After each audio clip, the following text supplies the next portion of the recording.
3 rookie mistakes that you could be making in your short terminal investments. Learn how to safeguard your investments now.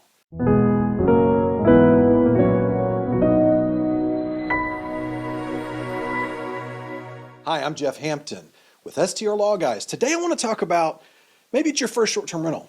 Maybe you're embarking on your investing journey, and now here you are excited to put in your offer. It looks like you're getting past your due diligence phase, and you start thinking about, what is it that I need to do here? Should I be protecting these assets? How should I put myself in place to make sure that I'm protected from a lawsuit in the future? By the way, I want to congratulate you. If you have taken that courageous step of putting in an offer on a short-term rental and you're moving forward with your investing journey, you deserve a round of applause.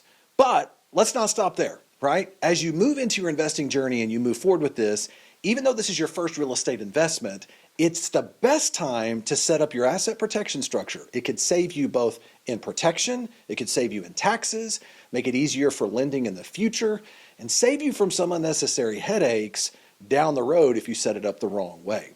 By the way, if you wait around to the end of this video, I'll give you a free ebook, 5 strategies to protect your short-term rental and give you peace of mind. Okay, let's jump right into this. What are some rookie mistakes that I find that people make all the time that end up causing them more headache than it's worth in the future?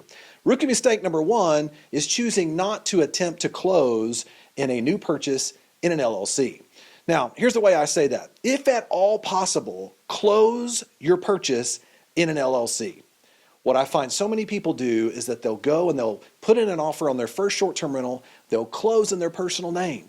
And then when they get through with the closing process, they'll go a little bit further down the road and they'll start to realize their assets are out there for everybody to see. It's now in public record. Everyone may be able to do a search on it if some type of premises liability event were to come up. And so then they want to come back and try to find a way to take it out of their personal name. Is there a way to do that? Now, of course there is, but there can be some very negative consequences. So let me start by saying this. One of the best things you can do is put in an offer in your name or assigns. As you do that, you can have an opportunity to assign that contract, assign that offer that you've made into an LLC. Now, some people come back to me and say, does that mean I have to do a commercial loan? Well, sometimes it might, but you need to do a cost-benefit analysis of one of the things I'm talking about here to determine it might be a good move to do a commercial loan. And there's so many other areas I could get into on this because it can save you on your debt-to-income ratio later and some other things on your personal credit. But one of the most important issues to look at here is to let the bank know that you're wanting to close in an LLC. And if a bank tells you no, don't just stop right there. Do your due diligence shopping around for good investment financing. Many times, if you go around, look at community banks, local banks, establish a relationship with a local bank who will understand. Maybe you have to sign a personal guarantee, like all of us do, to do the mortgage in order to buy a short-term rental. That's fine, but you want to try to do everything you can to make sure that you can close in an LLC. Now, if you choose not to do that, maybe it's too late on that. Let's talk about some of the headaches that can come later on down the road. An example of this is transfer taxes. For instance, maybe you're talking about Florida, maybe you're talking about Tennessee, Georgia, North Carolina. You could go down the list.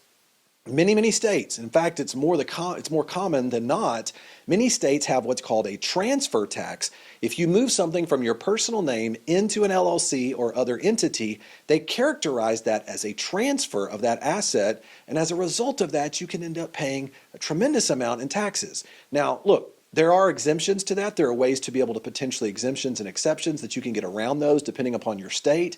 But think of it this way, if you had set it up in an LLC to begin with, if you close your first short-term rental in an LLC to begin with, you don't have to worry about a transfer tax because you're closing the property in an entity that protects you, okay? That helps get you set up for asset protection.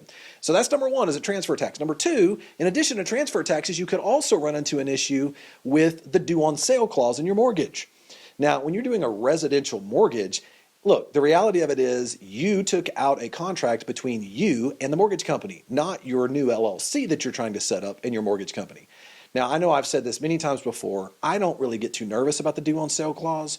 It's very rare that a mortgage company calls the note due, but I do want to warn you, this is an extra risk that does not have to be taken if you close in your LLC from the very beginning. Okay, so if you end up having that due on sale clause, there are ways around that. Sometimes you just go ahead and roll the dice, quitclaim deed it into an LLC. The mortgage company nearly always does not call the note due, even though they have a legal right to, because it costs them more than it's worth.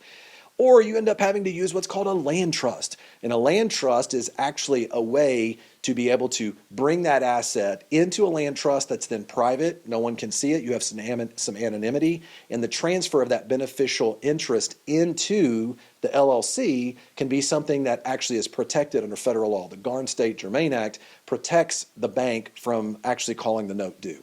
Those are just a few examples. But notice, these are headaches that happen when you don't close in an LLC. Your very first short-term rental, or maybe your next short-term rental. This is the reason why it's important to make that consideration. Number two, what is another rookie mistake?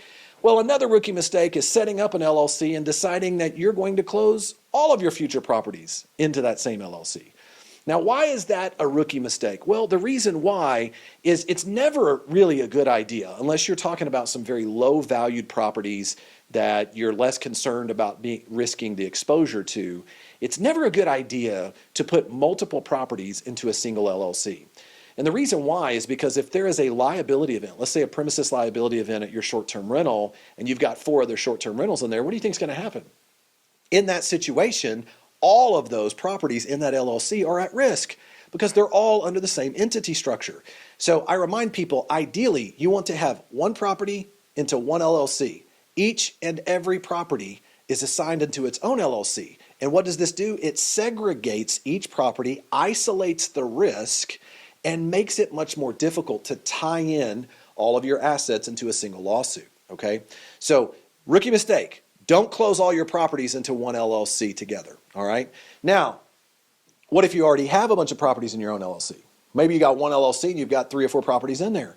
That's important to contact an attorney and look to break up that LLC by pulling some of those assets, those LLCs, into other separate LLCs. And there's mechanisms to do that. State law considerations, you have to be careful whether or not that becomes a taxable event, and there may be some workarounds on that. But if you care about asset protection, particularly if a larger portion of your net worth is tied up in real estate, these are considerations to make so that you understand what your asset risks are. Okay, so that's rookie mistake number 2. Finally, rookie mistake number 3, insurance options before you close on your short-term rental.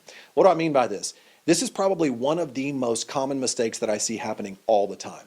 Is I see someone closing on an LLC or closing on a short-term rental, and as they go to close, they're just trying to hurry up and find whatever insurance they can, and they're not really even paying attention to whether or not the insurance that they are receiving for their property is sufficient.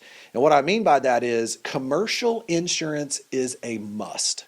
A second home policy is going to always be in conflict with commercial and business use. And let me just tell you right up front, short-term rentals are always characterized as commercial activity, business activity. So I encourage you, go get your insurance policy, 70, 80 pages, whatever it is. Go down into the exclusion section.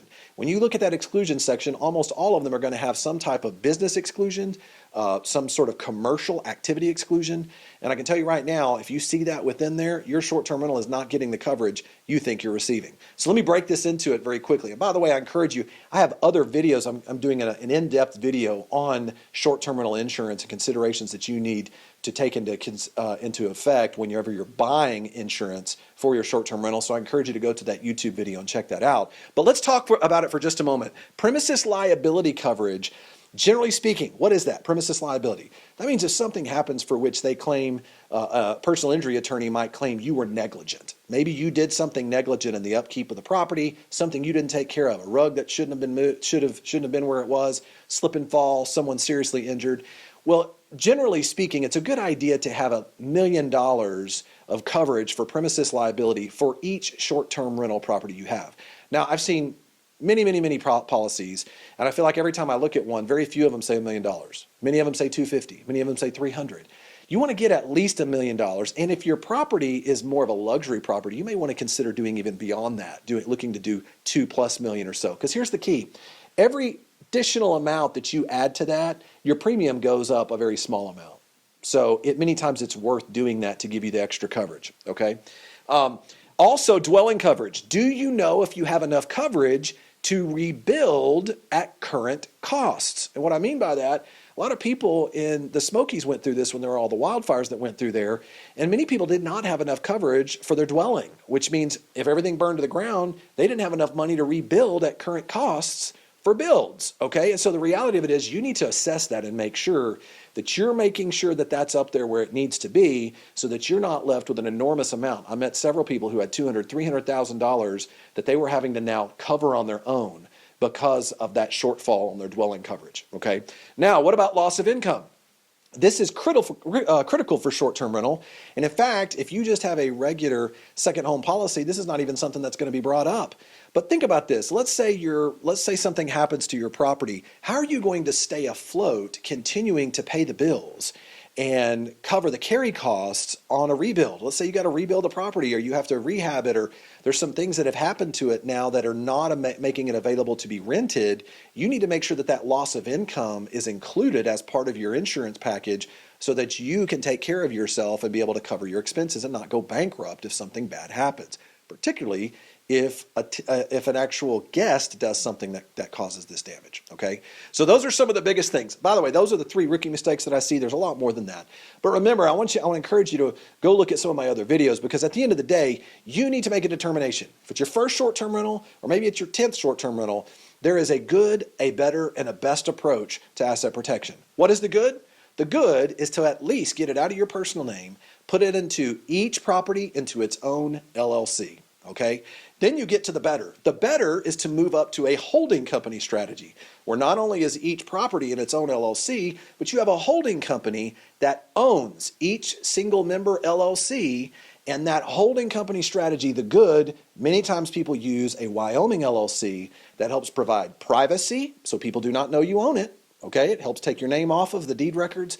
And then secondly, it also provides you what's called charging order protection. I go into this in much more depth than many of my other videos. I encourage you to go back to the YouTube channel and check those out. But then finally, we've got good, we've got better, and then what's best? The best is the Arizona Limited Partnership Holding Company approach. Here, not only do you have privacy, not only do you have charging order protection that we just covered, but here, in the event of a lawsuit, I encourage you to go back and watch my video series on this. In the event of a lawsuit, the limited partner, which we use as a trust, can actually sever the relationship with the general partner and provide you asset protection in the event of being sued, okay? So the reason why I bring this up is, how do you know which option is right for you? Maybe you're just starting out. Maybe it's your first short-term rental. Well, here's the general rule. Ask yourself this question. What is your net worth? How much of your net worth is currently in high-risk assets? And I mentioned this earlier, but short-term rentals are always high-risk assets. So the more you're putting your net worth into short-term rentals, long-term rentals, different type of assets where any other individuals come to stay there, the more you need to level up your asset protection. All right, well, I want to thank you for joining us on this video series today. I promised you a free ebook, 5 strategies to protect your short-term rentals and give you peace of mind. Click through down into the link. You'll see down there the section where you input your email. You'll click that link. It'll take you to a place to input your email, and we'll be happy to send you over that free ebook. And by the way, if you liked what you heard here, subscribe to our YouTube channel, like this video. We'll send you more great content just like this. Thanks.